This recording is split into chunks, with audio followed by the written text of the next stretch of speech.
but I feel that I want to start my own label, right? And I loved hip hop, and the thing is, it's like there was a lot of things going on in hip hop. Hip hop had like an identity crisis in the early '80s. Right. Black radio. Black radio, for the most part, they were very nervous about their advertising base. So the only hip hop that they played, now, first off, there wasn't a lot of hip hop to play, right? You had all the electro funk stuff, right? Right. Like, and then you had hip hop stuff, but a lot of it was like a lot of it was like really corny, right? It was just they played like the cleanest stuff, to try and because they were nervous about their advertising base, I said before.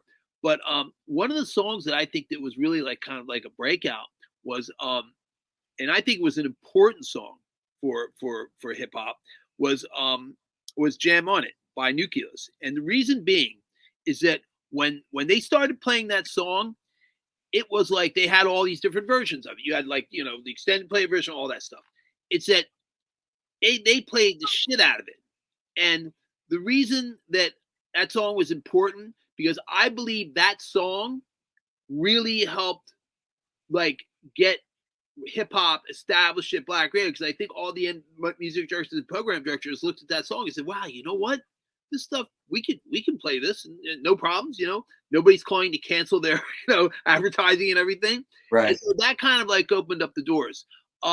So Philadelphia, it's like we were kind of like a hip New York was the epicenter, was the cultural home of hip hop, right? Right. So I was Ted paid me like $200 a week, and my office was on the third floor of a daycare center. I had no heating or air conditioning in where I was, and it was a total like plaster falling off the walls and everything. I had just one desk and a phone, and he gave me the Billboard charts, and he gave me the list of retailers to call to promote records, and I learned how to do that, and my roommate at the time was a video director, and he was shooting videos for Philadelphia Philly World Records. So Philly World was an independent company that signed all these artists that were on Philly International. They signed Harold Melvin and the Blue Notes, different stuff. And so he was doing videos for them. They were distributed through Atlantic Records. And I met a producer named Donald Robinson, who I had come over to see my band, right? He thought we didn't have very good songs. He said, call me when you get songs. So when I was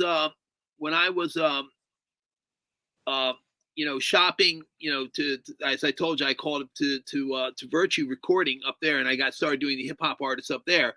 Donald Robinson was a name that I had kind of like dropped in order to get in there. So, but the gig I had afterwards with Ted Wing and Nicetown Records, it just wasn't doing it for me. And I at one point decided, you know what? I had Joe Nicolo's phone number. He had a recording studio. I said, I'm going to start my own label, So the day I was going to do that, I walked down to Ted's office, and I'm sitting there, and there's like a stack of records against the wall, and they were yellow, right? With yellow graffiti type labels and everything. And I pick it up, and I'm looking at it, and it's Gangster Boogie by Schooly D, right?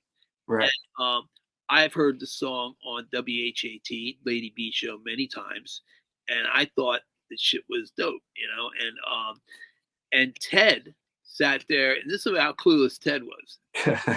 So what's going on? I'm getting all excited now. Maybe finally something to call retail about, right? Ted says, "Oh yeah, so Schooly came into me, and he came in here to see me and said he needed distribution." He goes, "But I told him I wasn't interested." And I sat there and I said, "You told him you weren't interested? We're doing Bill Cosby live at Gradeford Prison, right? Right. And this, I didn't, incidentally, that Bill Cosby live at Gradeford Prison, that record charted and actually ended up doing very well, simply because Bill Cosby put out a jazz compilation from the Cosby Show at the time. So the retailers had it confused. So they charted it. They didn't know which was which, so they just charted our record, right? It was great. But anyhow, I I sat there in stunned disbelief that he told me that he turned Schooly down for distribution. And so I didn't say anything about leaving the company and everything. I just went back up to my office and I looked out the window waiting for Ted's car to leave. I saw Ted leave. I went down to his office and I went through his shit and I found Schooly's number. And I called Schooly up. And I introduced myself and I said, I told him everything I did. I said, I do a lot of stuff in the studio. I also know how to work, records, the dance charts and the record pools and retail and the whole thing, radio, all that stuff. I said, I think I could help you out. And the great thing is that my roommate was a filmmaker, right? Who went on to my roommate, Rich Murray, went on to be the first director to ever have a #1 video in every genre of music in the same year. He had #1 country, R&B, rock, and country, R&B, rock, and hip hop. Right. So, anywho, Schooly says, "Yeah, come on up to my house." Right. So, I go up to his house and I get there, and he opens the door, and he's wearing a towel. He opens the door and he looks at me. He goes, "Yeah, man, I'm taking a shower," and he shuts the door. So I'm standing on the porch. I'm like, "What the fuck?" And so. There was a lot of shit like that happened for like the first month. And finally I got to his lawyer and I sat down with the lawyer and the lawyer talked to him and the lawyer said, "Yo, man," he goes, you need to really take this guy seriously. He's like, he can help you out. So I became the head of his independent label and we did PSK Gucci Time. And I sent that record out to some record pools. And that's when, I guess for me, that was like really like a turning point that in my career. I had 269 gold and platinum records, and I don't think I'd have any of them had not been for that record. That was Schooly D Records, right? Yeah. And that record was here's the thing. It is excuse me. It's indisputably the first ever gangster hip hop record. Now, right. I saw like the guy who wrote the Beastie Boys book say that the Beastie Boys put out the first gangster hip hop record. Not true. And people say Ice-T and NWA. Well, Ice-T and Dr. Dre will tell you they were influenced by Schooly. Matter of fact, I put out Schooly's new album, and Ice-T and Chuck D are on it, and they talk about, even writing a song, Ice-T talks about it, right? And Ice-T, I did a triple album set with him that is up here. So I think it's in this pile. That's a new Tough Crew record. Do you know Tough Crew? Yeah, of course. My part of town. This is their new album. You have to give me your address. I'll send you all the vinyl. We're done. Great. I did a Ice-T.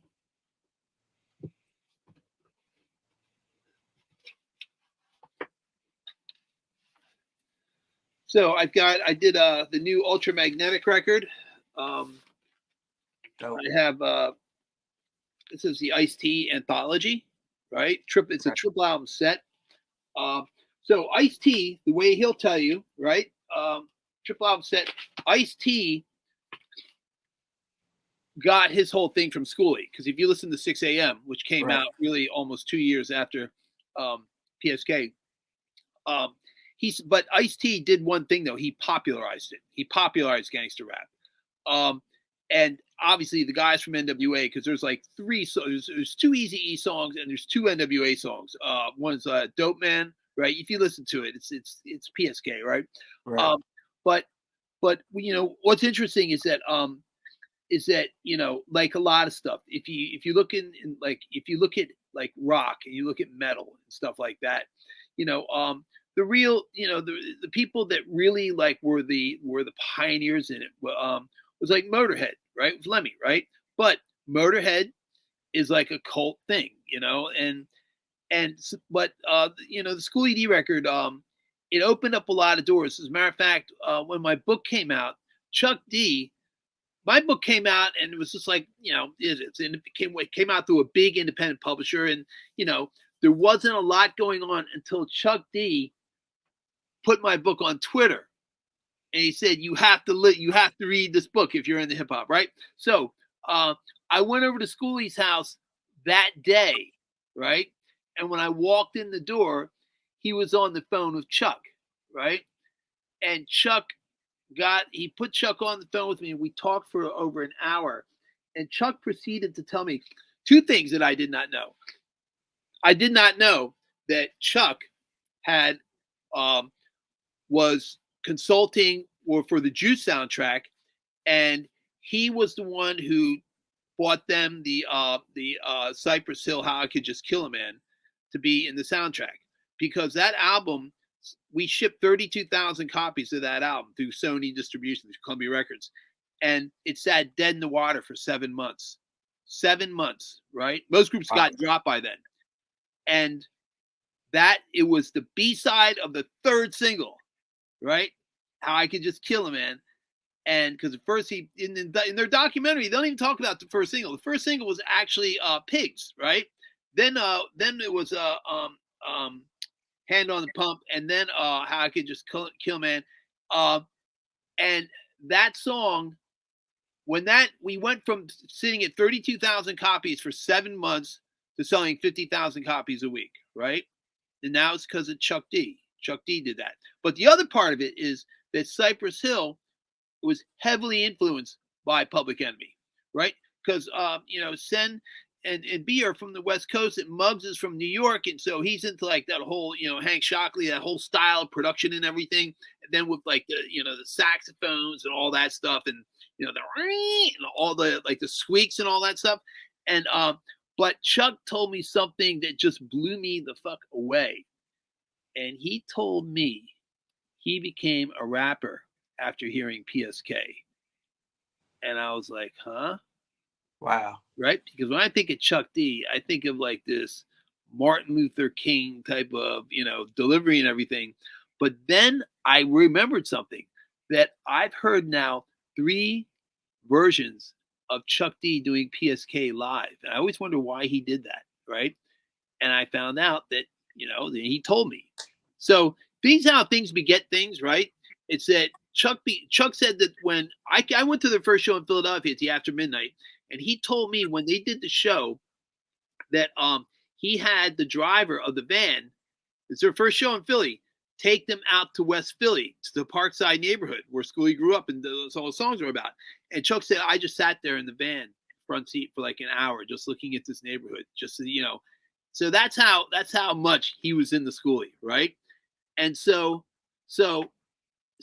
it was like Schooly influenced Chuck and Public Enemy influenced Cypress Hill, right? Right. It's just crazy when I know it's kind of like a stupid thing, but I think about stuff like that. No, not at all. But so anyhow, so I'm working with Schooly. So we do PSK. We did the first ever hip hop tour of Europe and Australia, New Zealand, England, Canada, and it was just, I gotta tell you, man, some of it was pretty hairy. Like Scotland was like, people there are like cool, but we were touring with Big Audio Dynamite, who were the guy, Mick Jones from the Clash, right? And so these are all Clash fans, right? Right. And so there'd be like 2,800 Clash fans and like 3 people to see the hip hop artist opening up.